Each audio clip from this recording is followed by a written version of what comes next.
ओम नमो भगवते वासुदेवाय नमः। जय श्री राम। रामायण कथा अयोध्या कांड भाग 22। दशरथ की अंत्येष्टि। दूसरे दिन प्रातःकाल गुरु वशिष्ठ ने शोकाकुल भरत को धैर्य बंधाते हुए महाराज दशरथ की अंत्येष्टि करने के लिए प्रेरित किया। राजगुरु की आज्ञा का पालन करने के लिए प्रयास करके भरत ने हृदय में साहस जुटाया और अपने स्वर्गीय पिता का प्रेत कर्म प्रारंभ किया। तेलकुंड में रखे हुए शव को निकालकर अर्थी पर लेटाया गया। अर्थी पर पिता का शव देखकर भरत का हृदय चित्कार कर उठा। रो रो कर के कहने लगे, हाय पिताजी, आप मुझे छोड़कर चले गए। आपने तनिक भी विचार नहीं किया कि अनाथ होकर मैं किसके आश्रय में जीऊंगा। आप मुझसे बात नहीं कर रहे हैं क्योंकि आप मुझे दोषी समझते हैं।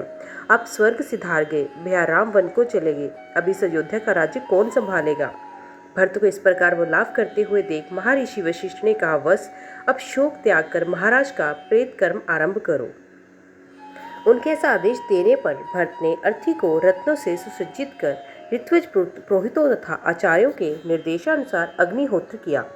भरत, शत्रुघ्न और वशिष्ठ मंत्रीगण अर्थी को कंधे पर उठाकर शमशान की ओर चले गए। रोती बिलखती प्रजा भी शव यात्रा में पीछे पीछे चलने लगी। अर्थी के आगे निर्धनों के लिए सोना, चांदी, रत्न आदि लुटाए जा रहे थे। सरयू तट पर चंदन, गुगुल आदि से चिता बनाया गया और शव को उस पर लेटाया गया। सभी रानियां विलाप करने लगी। भरत ने चिता में अग्नि प्रज्वलित किया और सत्यपरायण महात्मा दशरथ का नश्वर शरीर का पंचभूत में विलय हो गया। 13वें दिन जब भरत अपने पिता के अंतिम संस्कार से निवृत्त हुए तो मंत्रियों ने उनसे निवेदन करते हुए कहा, हे रघुकुल भूषण, दिवंगत महाराज आपको राजा बना गए हैं, इसलिए अब आप न्यायपूर्वक हमारे राजा हैं, अतः आप सिंहासनारूढ़ होकर होने की कृपा करें। उस पर भरत बोले, सदा से रघुकुल की रीति रही है कि पिता के स्थान पर ज्येष्ठ पुत्र ही राजा होता है, इसलिए सिंहासन पर मेरा कोई अधिकार नहीं, इस पर केवल धर्मात्मा राम का ही अधिकार है। मैंने निश्चय किया है कि मैं वन से राम को लौटा लाऊंगा। उनके स्थान पर मैं स्वयं 14 वर्ष पर्यंत वन में रहूंगा। अतः आप सभी तत्काल भैया राम को वापस लाने के लिए वन में जाने की तैयारी करें। भरत के इस कथन ने सब में एक नया उत्साह उत्पन्न कर दिया। उनके मन में राम को लौटाने की आशा प्रबल होने लगी। समस्त तैयारियां पूर्ण होने पर भरत, शत्रुघ्न, तीनों माताएं, मंत्रीगण, दरबारी आदि चतुरंगिणी सेना के साथ वन की ओर चले गए। प्रजाजन उत्साह में भरकर राम और भरत की जय जयकार करते जाते थे। राजा घू के नगर रंगवेरपुर के निकट गंगा तट पर उन्होंने अपना पड़ाव डाला। विशाल सेना के साथ भरत के आने का समाचार निषाद राज घू तक भी पहुंचा। उन्होंने अपने सेनापतियों को बुलवाकर कहा, सेनापतियों, आप लोगों को अच्छी प्रकार से विदित है कि रामचंद्र हमारे मित्र हैं। हमें ज्ञात नहीं है कि भरत किस उद्देश्य से सेना लेकर आए हैं, अतः अपनी सेना को तुम लोग सतर्क करके इधर उधर छिपा दो। 500 नावों में 100 अस्त्र शस्त्रधारी सैनिक भी तैयार रहे। यदि भरत राम के पास निष्कपट भाव से जाना चाहे तो जाने दो, अन्यथा उन सबको मार्ग में ही मृत्यु के मुख में पहुंचा दो। इस प्रकार से सेनापतियों को सावधान करने के पश्चात वे स्वागत की सामग्री ले भरत के पास पहुंचे और बोले, हे राघव, बिना किसी पूर्व सूचना के आपके यहाँ पहुँच जाने के कारण मैं आपकी यथोचित सत्कार व्यवस्था नहीं कर पाया। मैं इसके लिए क्षमा प्रार्थी हूँ। आपसे निवेदन है कि रात्रि विश्राम यहीं करें और हमारा रूखा सूखा भोजन स्वीकार कर हमें धन्य करें। घू के प्रेम युक्त वचनों को सुनकर भरत ने कहा, हे निषाद राज, मैं ऋषि भारद्वाज के आश्रम में जाना चाहता हूँ क्योंकि भैया राम वहीं गए हैं। आपकी मुझ पर बड़ी कृपा होगी यदि आप मुझे कुछ पथ प्रदर्शक कर प्रदान करें। निषाद राज बोले, प्रभु आप चिंता न करें, मैं और मेरे सैनिक आपका पथ प्रदर्शन करेंगे, किंतु आप इतनी विशाल सेना को साथ लेकर रामचंद्र के पास क्यों जा रहे हैं। निषाद के हृदय की शंका का अनुमान कर भरत बोले, निषाद राज, मैं भैया राम को वन से लौटाकर उनका राज्य उन्हें सौंपना चाहता हूँ क्योंकि वे मेरे बड़े भाई और पिता के तुल्य हैं। मेरे इस कार्य के लिए मेरी माताएं और मंत्री आदि भी मेरा साथ दे रहे हैं। भरत के वचन सुनकर घू को संतोष हुआ। समस्त जनों सहित भरत ने वही रात्रि विश्राम किया। प्रातःकाल घुराज की आज्ञा से गंगा के किनारे पर सैकड़ों नौकाओं का प्रबंध कर दिया गया और उनमें सवार होकर सब गंगा पार उतर गए। वे सभी महर्षि भारद्वाज के आश्रम में पहुंचे। उनका यथोचित सत्कार करने के पश्चात महामुनि ने भरत से वन में आगमन का कारण पूछा। भरत ने हाथ जोड़कर कहा, महामुने, मैं अपने भैया राम का दास हूँ। मेरी माता कैकेयी ने जो कुछ किया है मैं उसके सर्वथा विरुद्ध हूँ।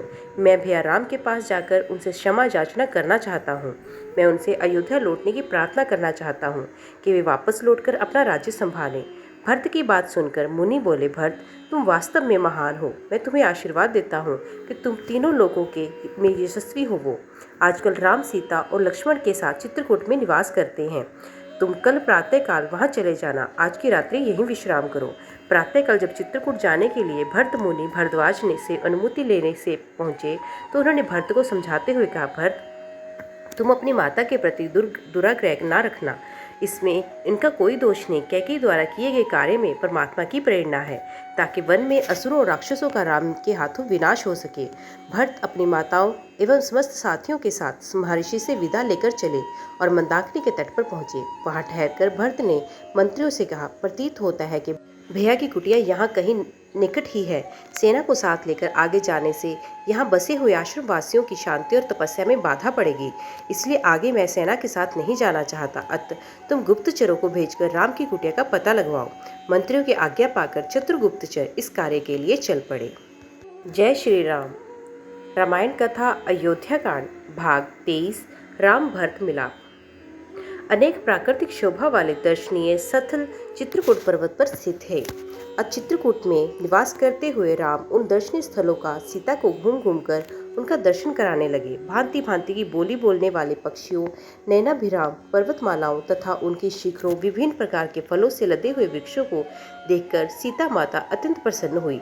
ऐसे ही जब एक दिन राम प्राकृतिक छटा का आनंद ले रहे थे तो सहसा उन्हें चित्रंगनी सेना का कोलाहल सुनाई पड़ा और वन्य पशु इधर उधर भागते हुए दृष्टिगत हुए। इस पर राम लक्ष्मण से बोले, हे सुमित्रानंदन, ऐसा प्रतीत होता है कि इस वन प्रदेश में वन्य पशुओं के आखेट होते किसी राजा का या राजकुमार का आगमन हुआ है। हे वीर, तुम जाकर इसका पता लगाओ।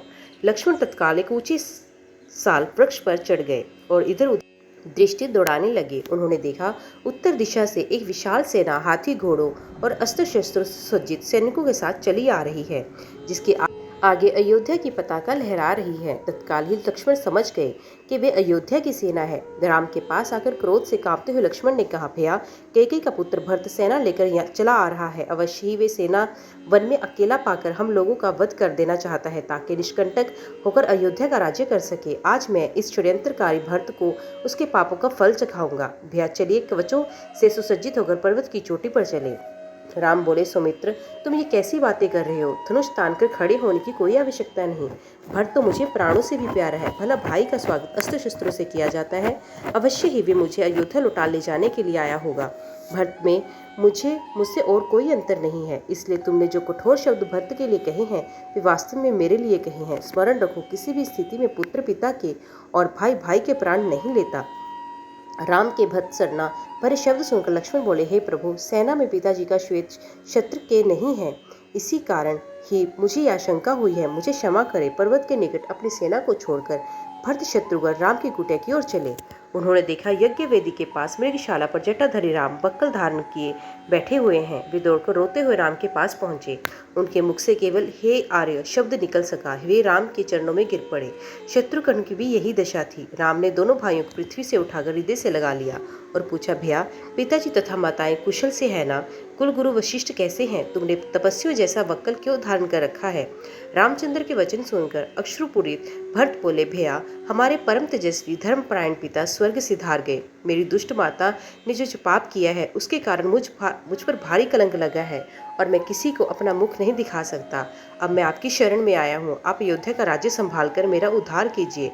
संपूर्ण मंत्रिमंडल, तीनों माताएं, गुरु वशिष्ठ आदि सब यही प्रार्थना लेकर आपके पास आए हैं। मैं आपका छोटा भाई हूँ, पुत्र के समान हूँ। माता के द्वारा मुझ पर लगाए गए कलंक को धोकर मेरी रक्षा करें।